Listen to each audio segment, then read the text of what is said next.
ইউক্রেনের দোনেৎস্কে আরও ৫টি এলাকা দখল করেছে রাশিয়া। একাধিক ফ্রন্টলাইনে জোরদার করেছে হামলা।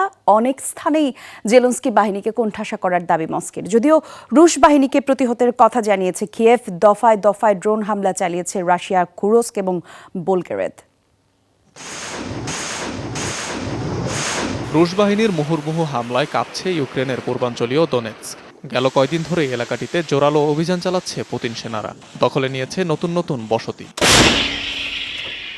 দোনেৎস্কের ফ্রন্টলাইনগুলোয় সেনাদের অবস্থান আরও শক্তিশালী করার দাবি করেছে মস্কো। হামলা চালিয়েছে কিয়েভেও।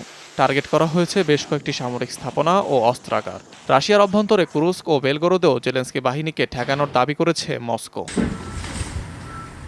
পাল্টা হামলা এবং শক্ত প্রতিরোধের জানান দিচ্ছে জেলেনস্কি বাহিনীও। পোক্রোভস্কে রুশ সেনাদের সাথে তুমুল লড়াই হয়েছে ইউক্রেনীয় সেনাদের। রাশিয়ার কুরস্ক এবং বেলগরোদে ড্রোন হামলা চালিয়েছে তারা। ইউক্রেনীয়রা সবসময়ই প্রতিশোধ পরায়ণ। শত্রুরা আমাদের জন্য যা যা পরিকল্পনা করেছিল তার সবই এখন তাদের ফেরত দেওয়া হচ্ছে।